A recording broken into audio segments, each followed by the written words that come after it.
Hello students, welcome to my YouTube channel easy learning. इस video में हम BPSC 134 की बुक जिसका नाम है अंतर्राष्ट्रीय संबंधों का परिचय, उसके थर्ड यूनिट के थर्ड इम्पोर्टेंट क्वेश्चन पर डिस्कशन करेंगे। तो गाइज, ये इस यूनिट का थर्ड इम्पोर्टेंट क्वेश्चन, और इससे पहले मैं इस यूनिट के 2 क्वेश्चन की वीडियोस अपलोड कर चुकी हूँ और 2 यूनिट की वीडियोस भी अपलोड कर चुकी हूँ। अगर आपने वो नहीं देखी तो प्लीज चैनल की प्लेलिस्ट में जाकर आप वो भी देखिए, और दोनों क्वेश्चन की लिंक मैं डिस्क्रिप्शन में डाल दूंगी। तो आज का हमारा क्वेश्चन है शक्ति संतुलन। शक्ति संतुलन क्या होता है और उसके बारे में ही हम डिस्कशन करेंगे। इसको हम बैलेंस ऑफ पावर भी कहते हैं, यानी कि बीओपी। तो जहाँ पर भी बीओपी आएगा आप कंफ्यूज मत होना, क्योंकि बीओपी शक्ति संतुलन को बैलेंस ऑफ पावर ये भी बोलते हैं। तो वीडियो स्टार्ट करने से पहले मैं आपसे कहना चाहती हूँ, अगर आपने मेरे चैनल को सब्सक्राइब नहीं किया तो प्लीज मेरे चैनल को सब्सक्राइब करें, वीडियो को लाइक करें, शेयर करें, एंड अगर आपको नोट्स चाहिए तो आप व्हाट्सएप पर कॉन्टेक्ट कर सकते हैं। तो चलिए वीडियो स्टार्ट करते हैं।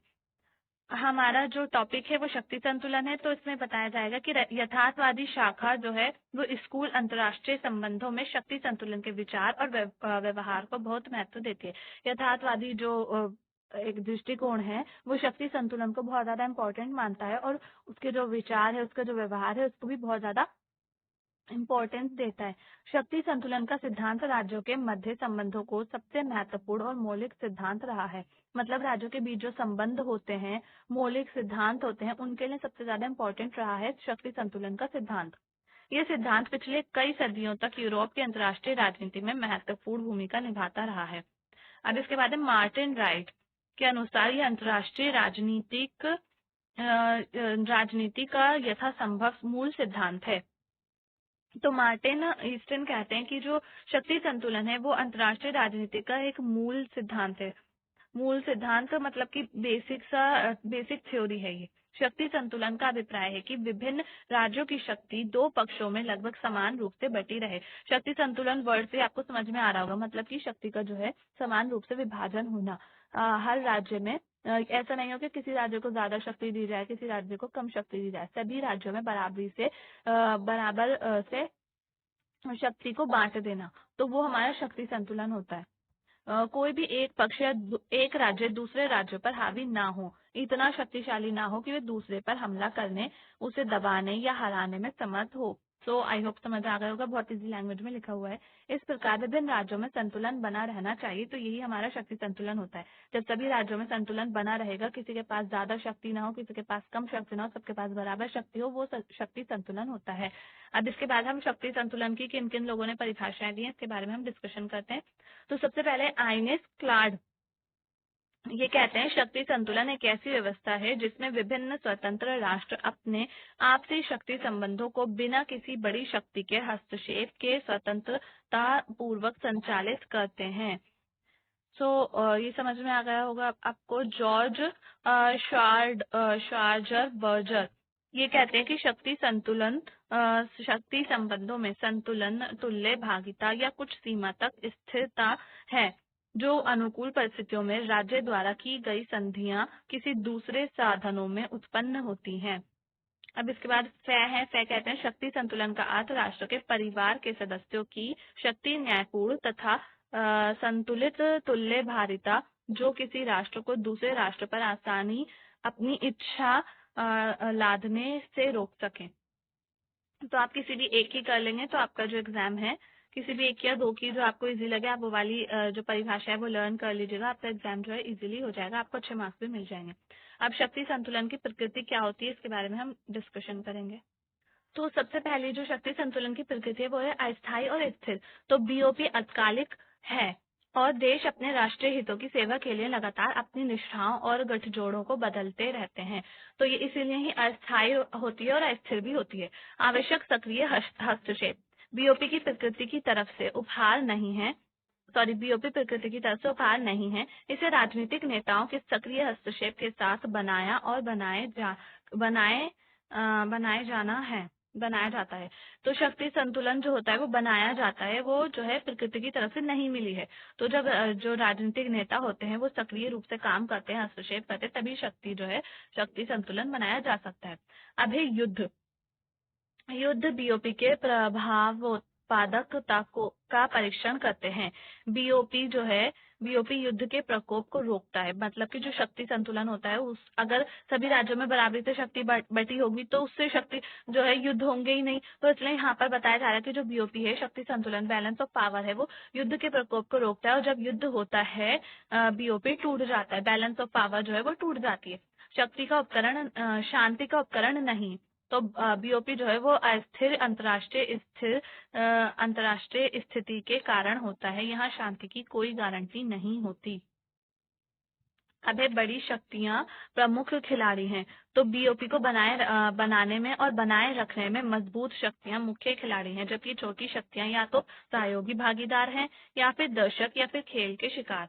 तो जो बड़ी शक्तियां हैं, जिनके पास ज्यादा शक्ति होती है, इसमें ये बताया जा रहा है जो जिनके पास ज्यादा शक्ति है वो शक्ति संतुलन को बनाने में ज्यादा इम्पोर्टेंट रोल निभाती हैं। जो छोटी शक्तियां होती हैं वो उनका सहयोग करती है, उनकी भागीदार होती हैं। मतलब कि उनकी एक तरह से हेल्प कर देती है शक्ति संतुलन को बनाए रखने में। बहु राज्यों की आवश्यकता, बीओपी के बने रहने के लिए बहु राज्यों को शक्ति संबंध बनाए रखने की आवश्यकता होती है। अब इसके बाद है राष्ट्रीय हित की प्राथमिकता। इसे किसी भी राज्य द्वारा अपनाया जा सकता है और राष्ट्रीय हित इसे तय करने का अधिकार है। सो आई होप कि आपको समझ में आ गया होगा। शक्ति संतुलन जो होता है उसमें राष्ट्रीय हित की भी प्राथमिकता होती है। अब इसके बाद जो हमारा नेक्स्ट टॉपिक है वो हम लेंगे। तो हमारा नेक्स्ट टॉपिक है शक्ति संतुलन के तरीके, यानी कि बीओपी के मेथड कौन कौन से होते हैं। शक्ति संतुलन को स्थापित करने के कई साधन हैं, क्योंकि शक्ति संतुलन शक्ति का खेल है। तो इसको स्थापित करने के लिए कौन कौन से तरीके अपनाए जाते हैं, वो बहुत सारे तरीके हो सकते हैं। क्योंकि जो है शक्ति संतुलन क्या होता है, शक्ति का ही खेल होता है, तो इसलिए इसके बहुत सारे तरीके हो सकते हैं, जिसमें कई कार्यकर्ता विभिन्न साधनों की सहायता से तथा विभिन्न विभिन्न ढंगों से खेलते हैं। अंतर्राष्ट्रीय संबंधों में शक्ति संतुलन का संचालन करने के लिए राष्ट्रों के प्रयत्नों तथा कार्यों की आवश्यकता होती है। तो जो कोई भी राष्ट्र है वो किस तरह से काम कर रहा है, उसके क्या क्या प्रयत्न है, उसके जो शक्ति संतुलन है उसको बनाने में बहुत ज्यादा इम्पोर्टेंट रोल निभाता है। जो विभिन्न कार्यकर्ता होते हैं, जो विभिन्न साधन होते हैं, वो किस तरह से काम कर रहे हैं, उस सब चीजों से हमें पता चलता है कि शक्ति संतुलन बनी रहेगी या नहीं। इसमें किसी भी राष्ट्र की खतरनाक सीमा तक बढ़ रही है, शक्ति पर कुछ नियंत्रण या अंकुश लगाने की आवश्यकता होती है। मतलब कि जब किसी राष्ट्र की जो है बहुत ज्यादा शक्तिशाली होता जा रहा है, तो उस पर अंकुश लगाना जरूरी, उसको कंट्रोल करना जरूरी होता है, उसको रोकना जरूरी हो जाता है, जो शक्ति संबंधों में संतुलन बनाए रखने में काफी आवश्यक माने जाते हैं। तो ये इसलिए जब कोई राष्ट्र के पास कुछ ज्यादा शक्ति आ जाएगी, वो ज्यादा शक्तियों का यूज करने लगेगा, तो उसको अगर हम रोकेंगे तो उससे शक्ति संतुलन बनेगा। तो इसलिए ये ज्यादा इंपॉर्टेंट हो जाता है। अब इसके बाद शक्ति संतुलन के काफी सारे तरीके होते हैं। फर्स्ट है मुआवजा, सेकंड है हस्तक्षेप, थर्ड है गठबंधन और विरोधी गठबंधन, फोर्थ है मध्यवर्ती क्षेत्र, फिफ्थ है आयुध और निशस्त्रीकरण, सिक्स्थ है फूट डालो और राज करो, सेवंथ है संतुलनकर्ता की अवधारणा। अब हम देखेंगे मुआवजा जो है वो शक्ति संतुलन में किस तरह से इम्पोर्टेंट रोल निभाता है, यानी कि कंपनसेशन। मुआवजा शक्ति संतुलन स्थापित करने का पहला साधन है। इसे भूक्षेत्रीय मुआवजा भी कहते हैं। इसमें किसी देश की भूमि को बांटकर या सम्मेलन करके भाग किया जाता है, जिसकी शक्ति संतुलन के लिए खतरा होता है। मतलब कि अगर कोई राष्ट्र जो है वो ज्यादा बड़ा है, तो उसकी जो है उसकी जो भूमि होती है उसको बांट दिया जाता है, फिर उसके बाद उससे टैक्स लिया जाता है, टैक्स। 18वीं सदी व 19वीं सदी में भू क्षेत्रीय मुआवजा उस शक्ति संतुलन को बनाए रखने के लिए बहुत बड़ा साधन था, जो किसी राष्ट्र के भूभाग को विस्तार करके तथा उस पर अपना अधिकार करके दूसरे राष्ट्रों की शक्ति को अस्त यानी कम कर दिया जाता था। तो 18वीं और 19वीं सदी में सदी जो थी उसमें जो राजा महाराजा होते थे वो अपनी शक्ति का विस्तार करते थे, राज्यों को जो है वो जीतते थे, जंगे करके, युद्ध करके वो राज्यों को जीत लेते थे और फिर अपनी शक्ति को बढ़ा देते थे। तो जो दूसरे राज्य होते थे जो कम शक्तिशाली होते थे, उनकी शक्ति को कम कर दिया जाता था। तो उस समय में जो मुआवजा होता था वो बहुत ज्यादा इंपॉर्टेंट रोल निभाता था। शक्ति संतुलन को स्थापित करने का पहला महत्वपूर्ण साधन मुआवजा था। किसी राष्ट्र के भूक्षेत्र पर दूसरे राष्ट्रों द्वारा अधिकार कर लिया जाता था ताकि शक्ति को सीमित तथा संतुलित किया जा सके। अच्छा, जो कोई शक्ति होती थी, कोई दूसरा राष्ट्र होता था, वो बहुत ज़्यादा शक्तिशाली या फिर गलत काम करता था, तो जो सही राष्ट्र होता था, उस पर अपना अधिकार कर लेता था, उस पर कब्ज़ा कर लेता था, ताकि वो कुछ गलत ना करे, शक्ति संतुलन जो है वो बना रहे। अब इसके बाद है हस्तक्षेप और गैर हस्तक्षेप। हस्तक्षेप किसी राज्य का दूसरे राज्यों के आंतरिक मामलों में तानाशाही रूप में दखलंदाजी होती है, ताकि कोई विशेष वांछित स्थिति बनाई रखी जा सके या उसमें परिवर्तन लाया जा सके। तो हस्तक्षेप का मतलब यही होता है, अगर कोई राष्ट्र गलत काम कर रहा, मतलब कि अगर कोई राष्ट्र है, वो एक राष्ट्र दूसरे राष्ट्र के जब आंतरिक मामलों में, उसके अंदर के देश के मामलों में दखलंदाजी कर रहा है, वो भी तानाशाही तरीके से कर रहा है, तो उसी को ही हस्तक्षेप कहा जाता है। यह हस्तक्षेप जानबूझकर किया जाता है ताकि कोई भी राष्ट्र शक्ति संतुलन को हानि ना पहुंचाए। तो ये जो हस्तक्षेप होता है वो जानबूझकर किया जाता है ताकि शक्ति संतुलन बना रहे। इसका प्रयोग शक्तिशाली राज्यों द्वारा किसी पुरानी संधि को पूरा करने के लिए नए राष्ट्रों को संधिबद्ध करने के लिए किया जाता था। तो ये जो हस्तक्षेप था, ये पुरानी संधि जो होती थी उसको पूरा करने के लिए किया जाता था, ताकि नए राष्ट्र जो हैं, और जो नए राष्ट्र होते थे उनको भी संधि करवाई जाती थी। तो हस्तक्षेप इसलिए किया जाता था। अतः हस्तक्षेप शक्ति संतुलन स्थापित करने का महत्वपूर्ण साधन है। अब इसके बाद है थर्ड, गठबंधन और विरोधी गठबंधन। तो गठबंधन भी जो है वो शक्ति संतुलन स्थापित करने का एक महत्वपूर्ण साधन है। दो राष्ट्रों या दो से अधिक राष्ट्र अपने सैनिक व सुरक्षा समझौतों के द्वारा गठबंधन करते हैं। गठबंधन का उद्देश्य विरोधी राष्ट्रों की शक्ति की तुलना से अपने राष्ट्र की शक्ति को बढ़ाना होता है। तो गठबंधन क्यों किया जाता है? ताकि दो राष्ट्र जो हैं वो अपनी शक्ति को बढ़ाएं। तो जो गठबंधन का उद्देश्य यही होता है कि जो विरोधी राष्ट्र हैं वो अपनी शक्ति की तुलना में अपने राष्ट्र की शक्ति को बढ़ाते हैं। जो दूसरे राष्ट्र होता है उसकी शक्ति की तुलना में अपने राष्ट्र की शक्ति को ज्यादा बढ़ाते हैं गठबंधन करके। फिर भी एक गठबंधन समझौते के बाद भी विरोधी राष्ट्रों के बीच एक विरोधी गठबंधन समझौता होता है। इसी कारण बहुत से विद्वान इसे गठबंधन तथा विरोधी गठबंधन कहते हैं। तो जैसे कि दो राष्ट्र हैं, उन दो जैसे पड़ोसी देश है, उन्होंने अपने जो दूसरा पड़ोसी देश है जो उनके साथ, जिसकी उनके साथ नहीं बनती है, तो वो दोनों पड़ोसी देश आपस में गठबंधन कर लेते हैं, ताकि जो सामने वाला राष्ट्र है जो उनको डरा रहा है, धमका रहा है, फिर वो ज्यादा शक्तिशाली है, उसका मुकाबला कर सके। तो जो जिसके लिए वो गठबंधन करते हैं दो राष्ट्र, जैसे राष्ट्र जो सामने वाला उनका राष्ट्र होता है, देश होता है, उससे बचने के लिए वो गठबंधन करते हैं। तो वो राष्ट्र भी जब किसी और के साथ गठबंधन बना लेता है तो वो विरोधी गठबंधन हो जाता है। तो इस तरह से गठबंधन और विरोधी गठबंधन हो जाते हैं, और इसे मैत्री संधियां भी कहते हैं, जो कि शीत युद्ध के टाइम पर हुई थी।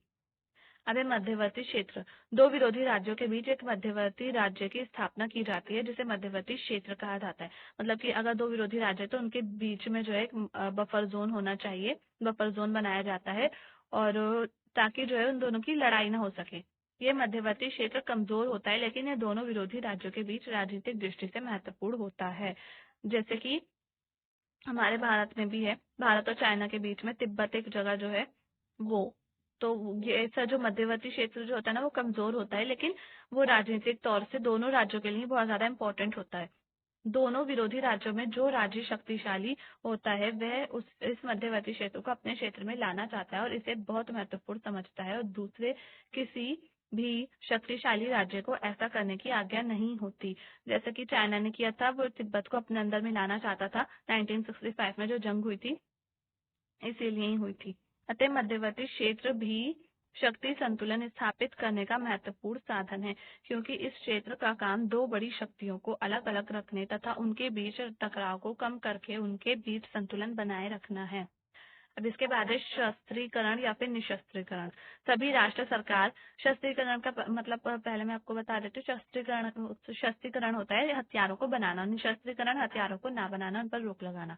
तो सभी राष्ट्र, खासकर बड़ी शक्तियां, विश्व में शांति संबंध बनाए रखने के लिए साधन के रूप में सैनिक शस्त्रीकरण को महत्वपूर्ण बना देते हैं। कोई भी संभावित आक्रमण या शत्रु को युद्ध के लिए भी शस्त्रीकरण का प्रयोग किया जाता है। मतलब कि अगर कोई भी आक्रमण होने वाला हो या फिर कोई शत्रु हो, उसको दूर करने के लिए भी शस्त्रीकरण का प्रयोग किया जाता है, मतलब कि हथियार बनाए जाते हैं। वर्तमान समय में शस्त्रीकरण ने बहुत ही भयानक रूप धारण कर लिया है, जो अंतर्राष्ट्रीय शांति को समाप्त कर सकता है। लेकिन पहले शस्त्रीकरण को शक्ति संतुलन स्थापित करने का साधन इसलिए माना जाता था।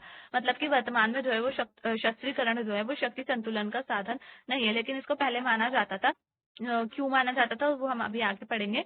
तो अभी के टाइम में जो शस्त्रीकरण है उसने इतना खतरनाक रूप धारण कर लिया है, मतलब कि हर राष्ट्र जो है बहुत ज्यादा हथियार बना रहे हैं, ज्यादा से ज्यादा मात्रा में हथियार बना रहे हैं ताकि वो दूसरे राष्ट्रों को डराकर रख सकें। तो इसमें शस्त्रीकरण जो है वो खतरनाक भी हो सकता है। अब ये शक्ति संतुलन तो ये शक्ति संतुलन का साधन जो है वो खतरनाक क्यों माना जाता है? पहले क्यों शस्त्रीकरण को इतना इम्पोर्टेंट माना जाता था, ये हम देखेंगे। जो भी राष्ट्र शक्तिशाली होने का प्रयास करता था उसे अन्य राष्ट्रों द्वारा निशस्त्रीकरण करके उनकी शक्ति को सीमित कर दिया जाता था। तो ये पहले अगर कोई राष्ट्र शक्तिशाली होने की कोशिश करता था तो सभी राष्ट्र जो है वो मिलकर निशस्त्रीकरण करते थे और फिर उसकी शक्ति को दबा देते थे या फिर सीमित कर देते थे, मतलब कि बराबर कर देते थे।